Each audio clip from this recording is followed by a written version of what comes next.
There is a reason why we have just a certain brand of cars in Africa and different types abroad. Tell us why. The reason is just simple. Okay. People abroad, a lot of people abroad, they are open-minded. True, very true. Africa, especially Nigerians, we are only glued to a certain brand. You could say it's because of parts, but you wouldn't tell me it's because of the engineering. Most of the cars have similar engineering. Most of the Japanese cars have similar engineering. True. The O2 sensors are located at the same places. The camshaft position sensors are located at the same places. What else are you telling me? They are almost similar, but you say parts. But parts, we have people there. So if we make demand, we get the parts. Right now, a civil servant cannot afford a Toyota. Toyota is no longer cars for civil servants. Toyota is now more expensive than a lot of car brands. Even your Mercedes, BMW, some Toyotas are more expensive than them because the demand is too much. Just last week, a friend of mine who is a dealer here in the US, he told me of an incident that happened at the auction. Okay. 2016 GS460. Mileage was 215,000 miles. Carfax verified. The MMR on that car on Carfax was $18,000. That car finally sold at the auction. How much? After a bidding war. How much? For $15,800. Wow. This wouldn't happen many years ago. True. The promotion and the demand and everything around. I love Toyota. I love Lexus. I love what they have been able to build. But it wasn't until I moved abroad that I realized that people abroad are more open-minded. They understand that the automobile industry is a business. What we buy is a badge. What is behind the badge, under the badge, we do not know. So they take time to understand. When BMW purchased Rolls-Royce, they knew Rolls-Royce has a bigger name associated with luxury than BMW. So they kept the name Rolls-Royce, but manufactured the engines on the Rolls-Royce. That's one. When Volkswagen Group purchased Lamborghini and Bugatti, they knew these companies were associated with luxury. Lamborghini runs on the same engine with most of your Audis, the Q8, the RS Q8, the RX6 Avant, most of your Lamborghinis. When Aston Martin engines are made by Mercedes, the AMG engines, most of them you find them on the Aston Martin. The Aston Martin DBX engine is an AMG engine. Lotus have been behind the brain of revamping and rebuilding Volvo. Lotus, a lot of people don't know this. So what I'm trying to say is, over abroad here, people understand the business around automobile. Everything is marketing. All right, so you need to be open-minded, especially when you live abroad. Toyota, you've been priced out of the market for Toyota. Now, if you're in the market looking for a car to buy, you're left with several choices. Instead of you to make a mistake, probably buy one of the Stellantis model, cars that they are still coming up with reliability. I believe with time, Stellantis will get better. All right, your Chevys, your Vauxhall, your Renault, they will get better. Ford made a mistake. I'll discuss about Ford. I'll bring out one day and talk about Ford. But then again, there are few brands that I think that are going to be the pinnacle of the automobile very soon. You see Kia, you see Hyundai. Do not ignore these two brands. I'm not saying buy them, I'm saying research about them. I recently saw a Kia that ran 712,000 miles. How many miles are on your Seltos? 570,141. Say it one more time, man. 570,141. Before it was sold. Kia, this wasn't possible many years ago. We can argue and say how many engines, but for a Kia to get up to 700 and something thousand miles, they are onto something. And besides that, one other brand that you should not actually ignore, whether you are in Africa or anywhere, is Mazda. Since 2015, Mazda disassociated themselves with Ford. They've been building their engines. In fact, they have one of the best engines in the market. Read about the Sky Active engine. It's economical, it's efficient, it's nippy, and it's very built. The build quality is out of this world. You cannot compare a Mazda 3 and a Corolla.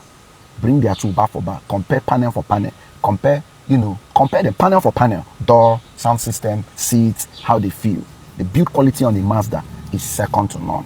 So if you're in the market, you're abroad especially, a Mazda CX-5 is an amazing, sweet, dreamy drive. CX-7 is amazing. CX-9 is a very good family car. The Mazda 6, the Mazda 3, they are all amazing. You give Mazda a chance. Don't go back. Many years ago, they were associated with rust. They no longer rust. If you go to Europe, Mazda Miata is the most sold Mazda in Europe. Why? Because they know Mazda Miata is class. It doesn't die, it runs fast. Yeah. Okay? So do not be priced out of the market. Instead of you to go and buy Toyota with 300 and something thousand miles, go and buy a Mazda with 100 and something thousand miles. Mazda engines go up to 450,000 and above. And times have changed. Engines have gotten better. Companies have gotten better. Technologies have gotten better. Now, in my lifetime, I'm going to experience vehicle engines that will do 2 million. I've seen 1 million, but I will experience vehicles that will do 2 million. Same engine, same OEM parts, just change your oil when due, and you are going to run that baby till the wheels fall off. Be Mazda TT, I'm sorry for this long video. I'll see you on the next one. Cheers. So the car was spot on. It was absolutely spot on. Nigerians are narrow-minded, not just when it comes to cars alone, but so many other areas. When it comes to religion, when it comes to food, lifestyle, music, entertainment, name it. Nigerians have this follow mentality. And one of the major reasons, like he said, is because we are not enlightened. A majority of Nigerians are not enlightened because they are averse to enlightenment. Majority of Nigerians. And let's not even talk about the northern part of Nigeria, because their own aversion to enlightenment, their own level, the level to which they are not enlightened is on another level entirely. So we are not even going to go there. So now let's come down to the southern part of Nigeria, where at least to an extent they are open to enlightenment. They are enlightened that they are open to enlightenment, more open, right? But still, they still have this high level of follow mentality. They have it, it's just in their nature. Personally, that is what I think. Because if they want to be enlightened about anything, they will be. They will be.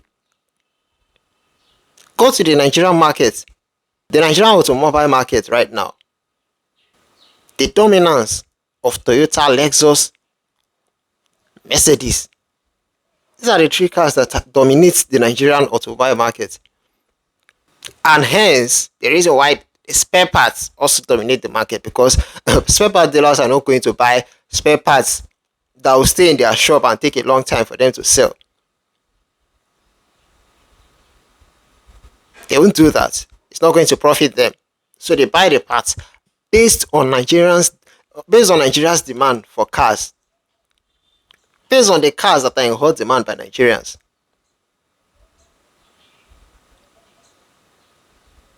I think another brand then is Honda.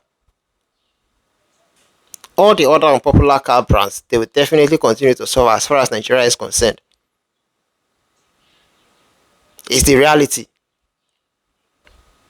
You put a Mazda, a Kia of 10-15 million, and then there is Toyota, Lexus, Benz of 10-15 million. How many Nigerians will go for that?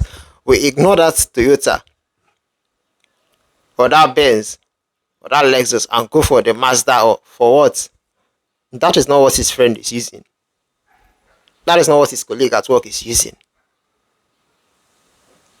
That is not what his neighbor is using. That is not what somebody whom he has been seen in a car, somebody that he has been seen in a car and admiring, that is not the car he's using. And then there's resale value too. Nigerians also put that into consideration. Over abroad, because their car market, automobile market is so diverse, it is easy to sell almost any car. Almost any brand of car, as far as the car doesn't have a bad rep.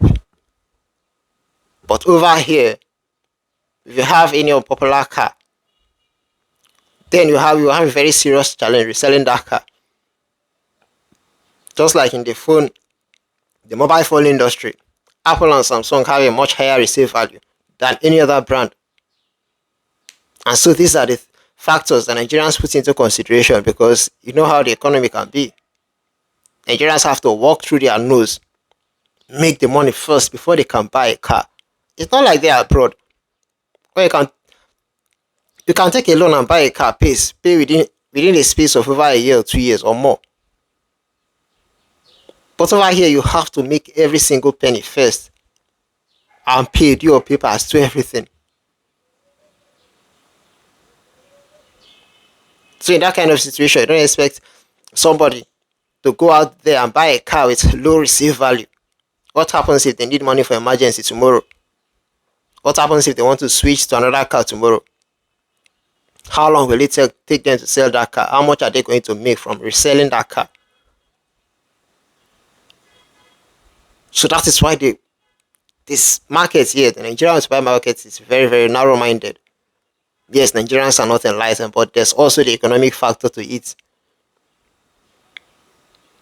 There's a huge economic implication to it. Before you buy a car from an unpopular car brand, like say Mazda for instance, or Acura and the rest, If that car is not direct Belgium or brand new, then you have to know the person that used that car. You have to be very certain about the durability, the state of that car.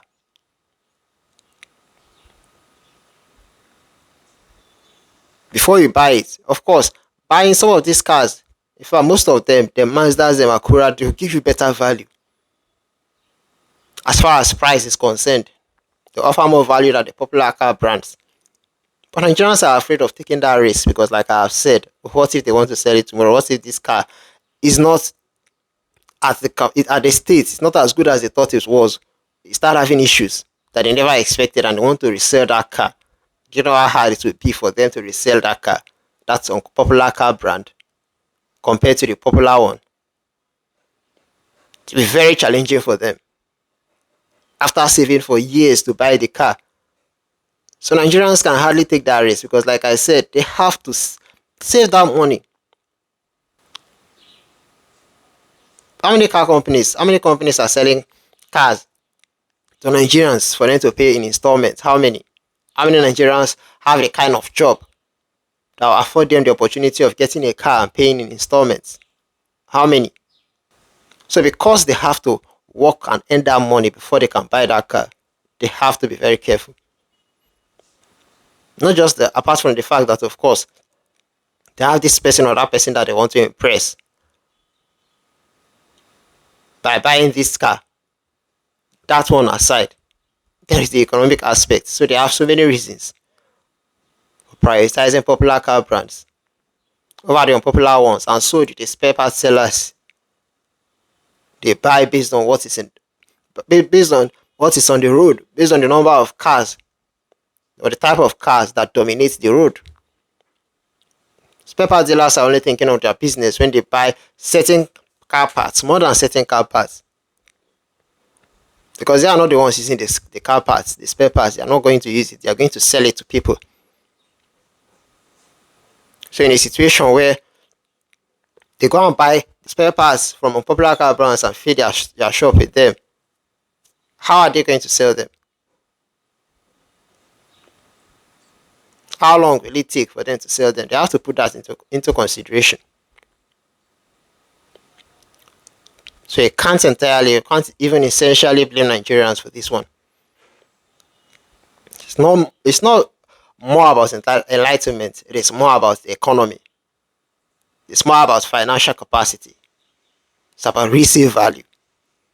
It's about resale value. It's about how much you are going to make tomorrow. Nigerians are always thinking of tomorrow, as far as a car is concerned, as far as cars are concerned, because they know what they went through to come up with the money to buy the car in the first place. It's not easy. For the average Nigerian to own a car, it's not easy at all. So not their fault on this one.